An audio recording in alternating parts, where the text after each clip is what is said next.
Hi friends, thank you all so much for tuning in to another episode of Gym and Tonic. This is episode 5.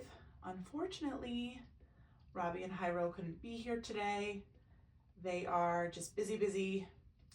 Turns out it's kind of tough to get 3 people's schedules aligned on a regular basis, especially when you all have full-time jobs or multiple jobs or own a gym or have kids, so it's just me today, but they will be back for the next episode for sure. So today, because it's just me, I thought that I would talk a little bit about supplements, and in particular the supplements I take and the reason behind why I take those supplements. So the first main grouping of supplements that I wanted to mention would be for sleep. And if you know me, you know that I'm not a good sleeper. I've had issues sleeping for a while. I've had some insomnia issues. I have a lot of anxiety, so I have, like ruminating thoughts when I go to sleep. And that, keep me awake and keep me from falling asleep.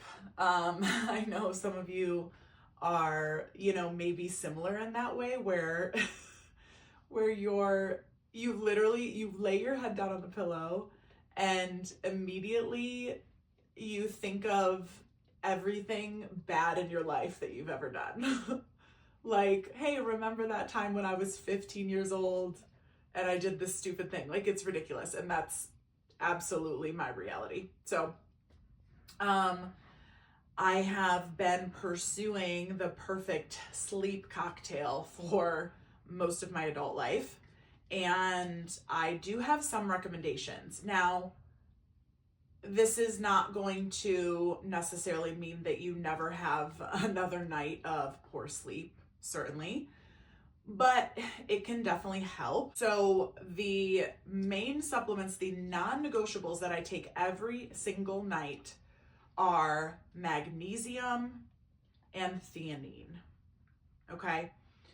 So magnesium, most of you are probably very familiar with that supplement. I don't know if you know exactly what it does, but I'm going to tell you. Magnesium is a fantastic recovery supplement, like muscle recovery.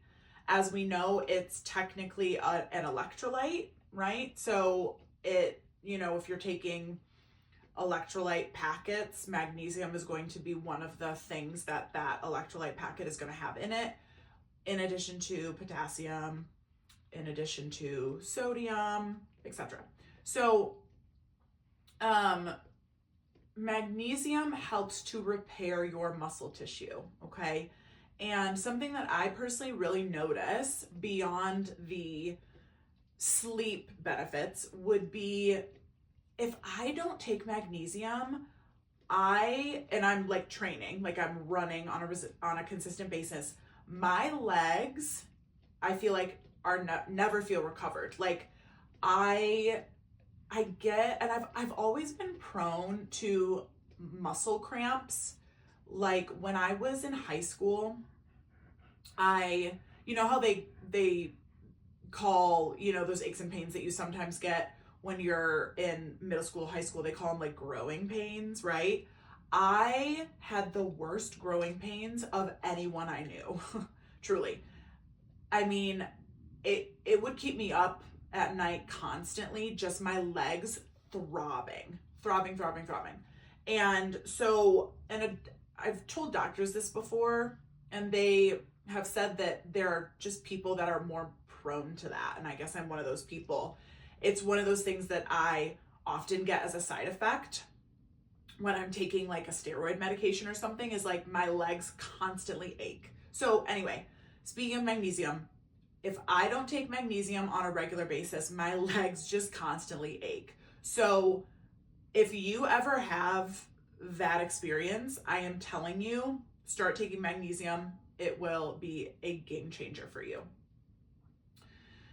I personally currently take magnesium citrate, mainly because you can buy a huge bottle of it at Costco. Huge. And they're gummies and they're orange and they taste really good. So there are different forms of magnesium and different benefits for the different forms. And one of the benefits of citrate beyond sleep and repairing muscles is going to be if you're ever constipated, that's a really good one to take. I don't necessarily have that issue, although I did start a new medication a few months ago and I was experiencing that for like a very short amount of time. It's kind of resolved itself at this point, but I do think the citrate also helped with that a little bit. Then a couple of the other ones I recommend, well, one in particular is going to be magnesium threonate. And it's a little bit harder to find. Like, you may not find that one at your local King Soopers or Wegmans or, whatever grocery store. You may have to go to like Vitamin Cottage, or you may have to order off of Vitacost or something like that. But that one is really good for brain health, and it also specifically helps with sleep. So if you are really struggling with your sleep and, you're not utilizing any of the other magnesiums for any certain purpose, like I said, citrate for constipation or whatever, I would really recommend trying the threonate. So that's my first supplement recommendation for you guys for sleep. Second recommendation is going to be theanine. Theanine is an amino acid, and it's an amino acid that we may not get enough of. So I take 200 milligrams of that before bed. And this was a recommendation from Andrew Huberman. If you guys listen to his podcast, he has this sleep cocktail that he recommends, and theanine is part of that sleep cocktail. I never would have tried it if I hadn't heard from him that it was such a game changer. It is fantastic. It really, especially if you have issues with like those ruminating thoughts and issues with relaxation, both mental and physical, you're kind of maybe like go all day, and then you lay down and try to fall asleep and you're still like, your body and your mind are still go. That theanine may be very, very beneficial for you. I take 200 milligrams before I go to sleep. You can start with 100 and then bump up to 200. Whatever works for you.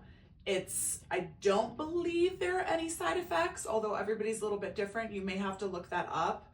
I personally didn't experience any, but I did experience, when I first started taking theanine, it knocked me out. I mean, I would recommend that when you first start taking it, if you're not planning on going to bed, don't take it, because it really, really made me sleepy. I've definitely built up a tolerance to it at this point, so I don't experience those side effects as much, but that's my recommendation. The other thing I do often before bed is I take a CBD dropper, and I utilize one called Equilibria. It is specifically formulated for women and to work with our hormones. So men, I don't necessarily recommend that one for you. You may have to find another one, but I really, really love Equilibria. And it is the CBD is specifically for anxiety. There's no THC in the one I take. I know a lot of people swear by THC, but there's also a lot of data. Matt Walker specifically talks about this. He's a sleep expert. I believe he's like out of Stanford, but he specifically talks about how THC greatly reduces REM sleep, which is, as you guys probably know, REM, like the stage of REM is incredibly important for you to be in when you're sleeping from time to time. And so if you're not going into REM, it's not great. And they have found that if somebody is like taking THC, maybe not every night, but let's say they take it 4 nights in a row and then there's 1 or 2 nights where they don't take it, they actually notice that the nights that they don't take it, their brain is doing REM, like going into REM the entirety of the sleep cycle because it's trying to make up for not being in REM. And I believe that if you're not in REM while you're sleeping, it decreases memory, it decreases certain cognitive abilities. Don't quote me on that, but I do believe that that's somewhat what it does. So obviously REM's going to be very important.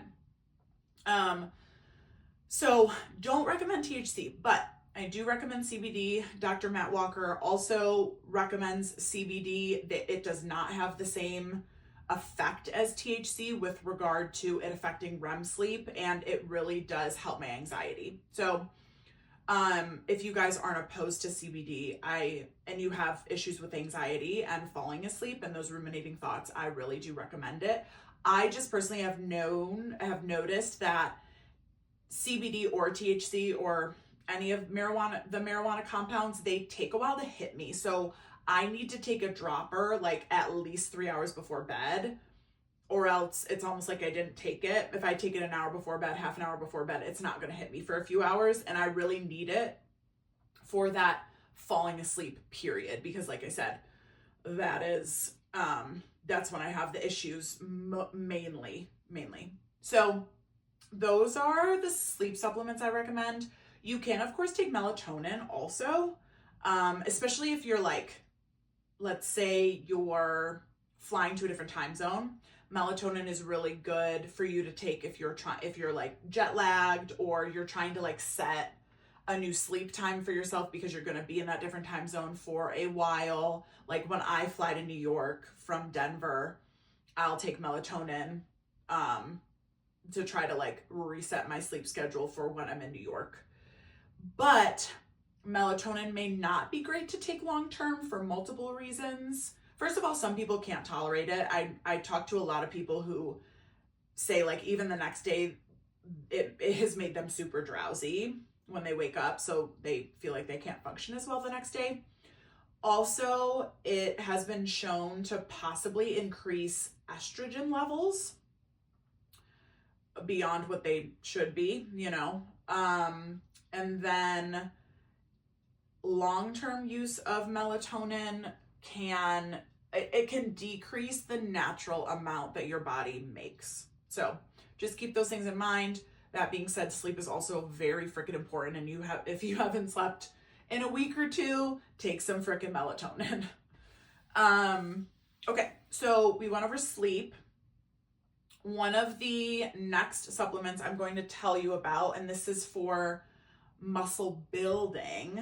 And if you follow me on Instagram, you know I talk about this supplement nonstop. And what's interesting is I've only very recently started talking about this supplement because there's been so much misinformation regarding this particular supplement out in the world for so long that I was like very loath to take it for a while. And my ex-husband took it during COVID. He started taking it and hadn't taken it before. And to be fair, I mean, he was taking a lot, but he put on like 15 pounds of water weight in like 3 days. It was crazy. And that really freaked me out because I was like, well, I don't want that to happen to me. Like, obviously. So I have kind of stayed away from it, but I've done so much research about this supplement lately. I've listened to podcasts about it. I've read about it. I've done deep dives into what Dr. Stacy Sims says about it. So and in particular for women. So I am just a huge stan of it, and I should probably tell you what it is at this point, but it is creatine if you didn't already guess. So creatine is it's an amino acid, but we're not getting enough of it typically on a day-to-day basis. So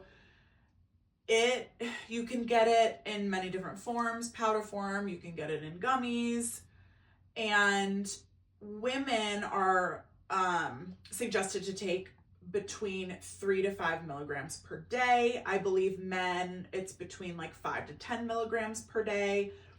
A lot of people recommend a loading phase over 2 weeks where you're taking maybe 10 milligrams and then you drop down to 5 milligrams to maintain.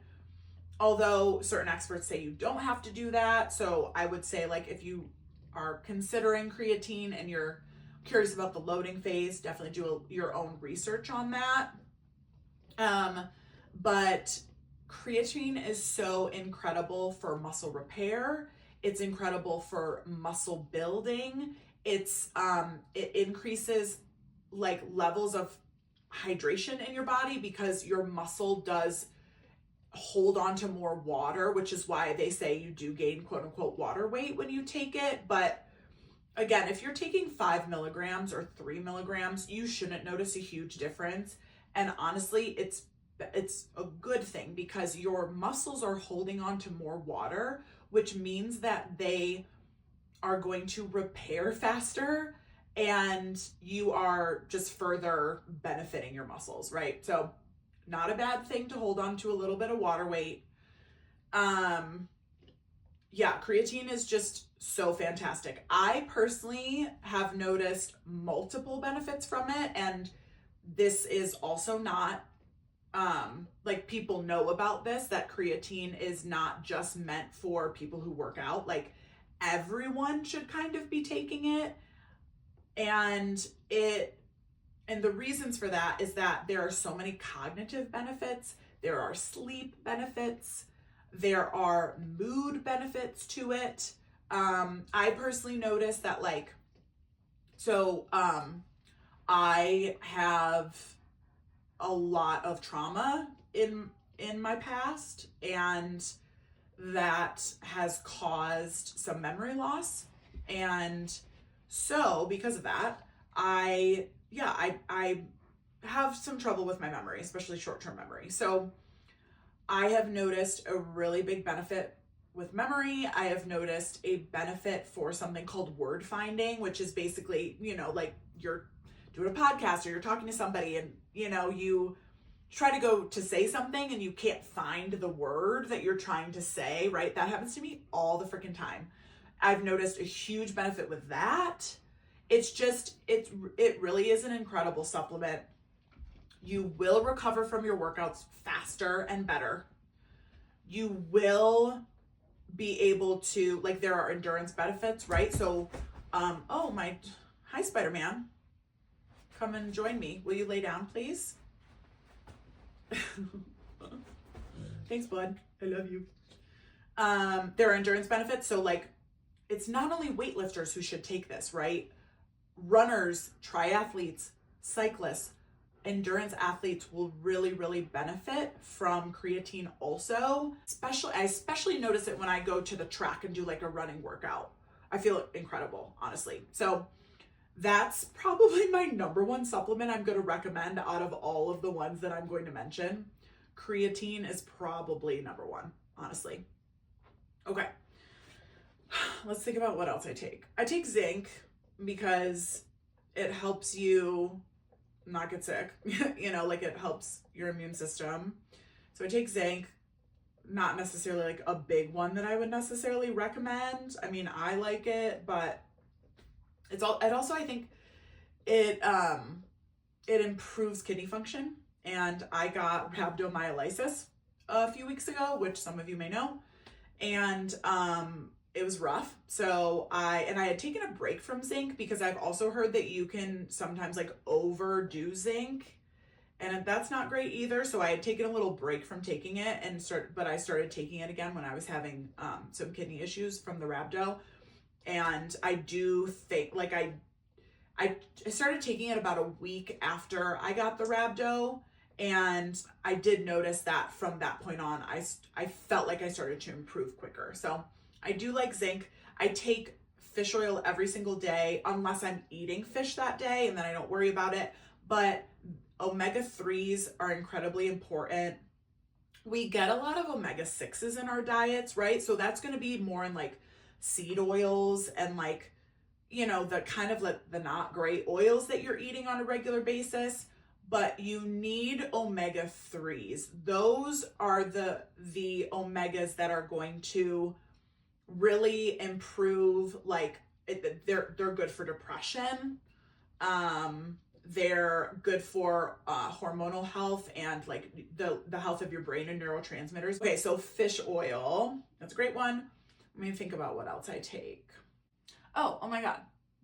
Probably one of the most important things that I take for myself, and this isn't going to apply to everyone, is iron. I tend to run low on iron. I am typically iron deficient. I found this out a few years ago when I basically had a really, really bad summer of training. I was running incredibly well for a really long time. And then I just all of a sudden, like I would go out for a run and I would feel like absolute dog shit. And I couldn't understand why. Like there just seemed like no rhyme or reason to it. I hadn't really changed anything in my life. I couldn't really understand it. And it was kind of weird because there would be certain days that would be like okay, or like even really good. Like I'd go randomly run an incredible workout, but then 6 days out of the week, I would feel like absolute trash. And to the point where I would go out and run, and I try to go out and do a normal 6 to 8 mile run, which is like a typical day for me. And I would cry, like I would start crying because I didn't understand why I was feeling so poorly. So, long story short, I went and got all this blood taken, and I had previously been, and I think at this point in time, I was still vegetarian. So at this point in time, I had been vegetarian for a few years, probably 3 years, 2.5, 3 years. And I do believe that that's probably one of the main reasons why my iron really tanked. But I also know just from like getting random blood tests throughout my life that my iron has never been good. Like your ferritin there's a range that they give you for ferritin, but it's like, oh God, I don't know, like 14 to like 250, and mine was like a 14, right? But technically, because I was in the range, I would go to a normal doctor, right? Like a PCP or an internist or someone who didn't deal with athletes, and they would be like, oh, you're in the range, you're fine, which was really problematic, and really problematic for me to hear because I'm not a doctor. So the first couple times they told me this, I was like, okay, well, iron's not the culprit yet. But then I started to tell people, like people within the running community, professionals within the running community, I would tell them my ferritin is 14, and they would be like, are you freaking serious? That is so low. You need to be aiming to be in like the 60s or 70s as an athlete, especially as a female athlete who is getting a period every month, and a female athlete who is a runner who so if you know anything about iron deficiency in runners, it's a little bit more common for us because we go through something called foot strike hemolysis, and I may be pronouncing that wrong, but basically every time our feet make impact with the ground, your blood vessels like sometimes burst, right? You get little like bursts of capillaries and stuff in your feet, and that releases blood into your body. And so it kills red blood cells, right? So we have a greater chance of ending up with iron deficiency due to foot strike hemolysis. And then also on top of that, we live at altitude. So if you live at altitude, your blood needs to be really good at carrying oxygen because you're going to need that oxygen more than people who live at sea level, right? So for all of these reasons, these doctors should have recognized that a ferritin level of 14 was no bueno, but they didn't. But anyway, so I say all that to say that I take an iron supplement, and I take it about every other day. I do now also cook in cast iron, and I also eat meat. I don't eat a lot of red meat, to be fair. So I do still take iron, because like I said, I run low in general. I have some food allergies. And so historically, doctors before, like gastroenterologists, have told me that I have some absorption issues because I'm celiac. And so I was eating gluten for a very long time because I didn't know. Mary Jane, come over here, please. Well, this pillow does say reserved for the dog, so I guess this is appropriate, but okay. So yeah, so because I ate gluten for so long, I think I had some like leaky gut issues where I wasn't absorbing nutrients for a while. So I was having like B12 issues where my B12 was incredibly low. My iron was very low. I had omega issues. I had a lot of like vitamin and mineral deficiencies. So, yeah, I still take iron even though I'm eating meat and I cook in cast iron. And I'm going to tell you what supplement I take, like what brand, because all irons are not created equal. And honestly, I just want to put out there today that not all supplements, not all brands of all types of vitamins and minerals are created equal. There are a lot of really bad ones out there. I would go so far as to say that most of the vitamins and minerals that they are selling in like King Soopers, in Safeway, in Walgreens, they're not great brands. Like what's one of the most popular ones? It's like Nature's Way. And then there's one that's like Nature's Bounty or something. Those ones, not great. Especially when we're talking about iron, and especially when we're talking about things like fish oil. So you really want to make sure that you are getting good quality supplements, and that may mean spending a little bit more money. But wouldn't you rather spend more money on something that's actually going to work than spend money on something that's not going to work? Like you're basically just throwing your money away, right? Especially if you have like a real problem. If you actually have anemia or iron deficiency, you need to be taking a good supplement. And I will tell you that I was supplementing with a bad brand of iron for a long time. And so anyway, I find out my ferritin is 14. I start supplementing with a certain brand that I'm not going to name. And like 6 months or 9 months later, I got a recheck and my ferritin had gone up to like 19 or 20. Like it was not doing what it was supposed to be doing. So I am going to recommend 2 supplements that I have been recommended by dietitians, and I now take one of them and I have had great results. So the first one is Hemaplex, and that is what I take. It is absolutely fantastic. The last time I checked my iron, it was in the 60s after taking this supplement, after switching from the last supplement to taking this one. The absorption rate for this supplement is incredible.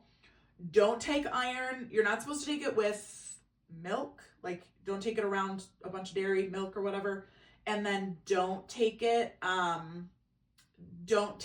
with coffee. Both of those things are going to affect the level of absorption.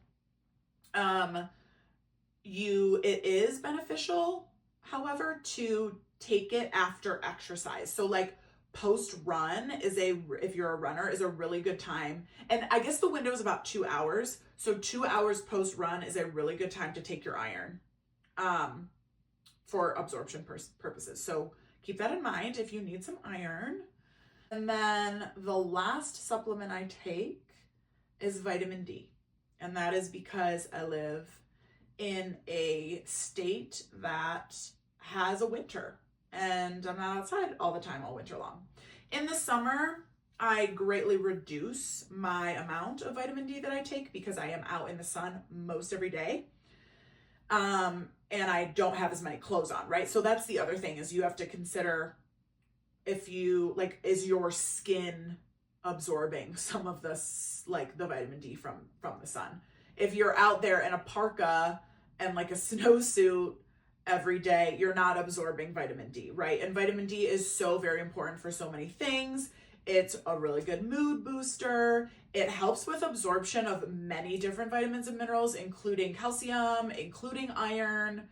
And so like, it's, you know, it's truly, if you're not getting enough vitamin D, it can be really problematic. And I have gotten blood tests that have said my vitamin D is extraordinarily low. I have also gotten blood tests where it's been high. So, you know, like I do like to test where it's at so that I'm not, you know, like taking too much of it or whatever. But, I definitely recommend if you live in a state where it is winter for half of the year and you're not, you know, if you're in Florida, you maybe don't need vitamin D. If you're in California, you maybe don't need vitamin D. But if you're in Rochester, New York, if you're in Denver, Colorado, if you're in, you know, Park City, Utah, like you're going to need some vitamin D. So those are the supplements I take. I thought I would also include some information about other supplements that people often ask me about. So just preemptively, I'm going to include info about them. And that's going to be, I'm going to talk about specifically BCAAs and protein powder. I know BCAAs don't seem to be, oh, and I can also talk about pre-workout too, but I know that BCAAs are not as popular as they used to be. At least I feel that way because I don't know as many people who take them. But BCAAs stand for branched chain amino acids. And basically the idea is as soon as you're done working out, you like drink a BCAA drink immediately just to like replenish the like amino acids that you've lost and been working out during that workout, right? Like just like a quick, it's kind of along the same lines as like people who finish working out and they chug a protein shake right afterwards, right? So that's kind of what you're getting at with the BCAAs. It's a really quick replenishment post-workout. Do I think they're necessary? No. Do I think they can be used properly if you're maybe not going to be getting a meal right away after a workout? Sure, absolutely. They are expensive. I don't personally use them. I'm kind of the idea of like, I'm going to bring a granola bar or a banana or something for after a run. I also, for that same reason, I don't personally drink a lot of protein shakes because I tend to eat like a quick snack or a meal. Like protein shakes are not mandatory by any means. Are they? Here's what I think about protein shakes. Are they a useful tool? Absolutely. If you're not getting to a full meal for a while after your workout, chug a protein shake. I think that's fine.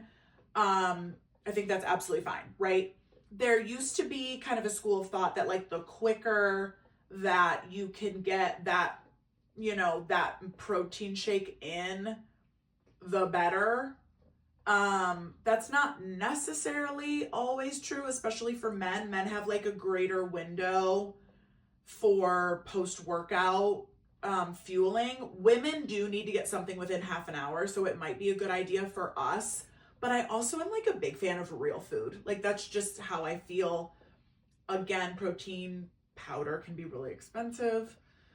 So it's kind of up to you if you really like the taste of it, if you like the convenience of it, if you like the quickness of it, do it. Go for it, you know. But it is certainly not the end all be all by any means.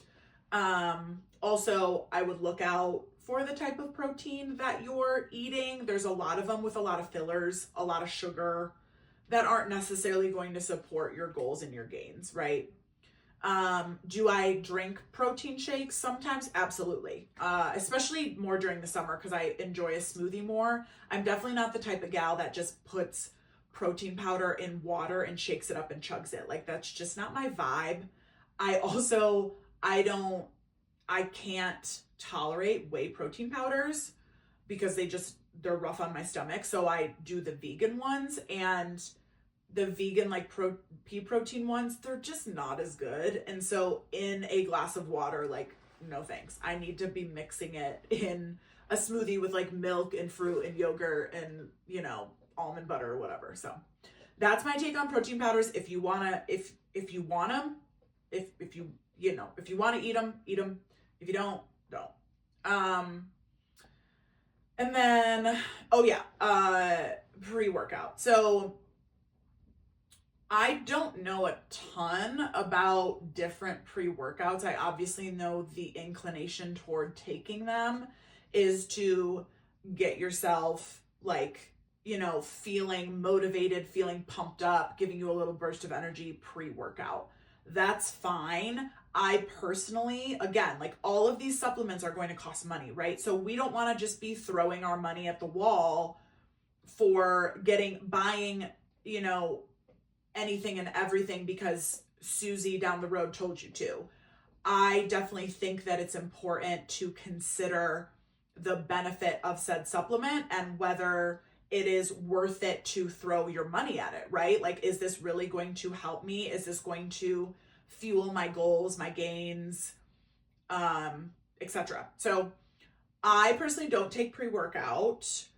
I am a fan of caffeine, right? Like aka like a cup of coffee. And I don't even do energy drinks. Like I don't do C4, I don't do Rain, I don't do any like any of the energy drinks. I just will do like half a cup of coffee. And I'm very caffeine sensitive, so also keep that in mind. Like I won't even do a full cup of coffee typically unless I'm giving myself a couple hours before I run, because it can almost do the opposite and it makes me like feel a little sleepy and a little lightheaded because it actually makes me go a little hypoglycemic, which can happen sometimes to people. So, but I personally, like if I need a pick me up and I need a little bit of like motivation before my workout, I'm gonna drink half a cup of coffee. I'm not gonna take pre-workout. If you want to do it, go for it. Again, I personally don't love to take things that are full of fillers, full of like synthetic bullshit, full of dyes. And I know a lot of those pre-workouts are. So just keep that in mind. Like if you're like me and you're kind of a stickler about the things you put in your body, keep that in mind. But I know a lot of people who, you know, they work a full day and then they're exhausted after work and they're like, shit, I still have to go to the gym and put an hour in the gym. And they're like, I'm going to take some pre-workout. Go for it. It would keep me up all night if I did that after work, but I'm not you. So yeah, that's my take on all of those workout related supplements. So, I feel like I've talked about everything I wanted to talk about. Please, if you have any questions about these supplements, please ask. Please leave them in the comments on YouTube or Spotify or Apple or on Instagram. Come and find me or any of the guys on Instagram. We're more than happy to chat about supplements. I personally use a creatine called Gains in Bulk. If you follow me on Instagram, I have it linked in my story highlights. It's under discount codes. Use that. If you're wanting to try creatine, it is truly the best one I've taken, and my code gets you a discount, so you can try it at a discount, try a month of it, see if you like it. Yeah, so thanks for hanging out with me today, and we will see you guys in 2 weeks.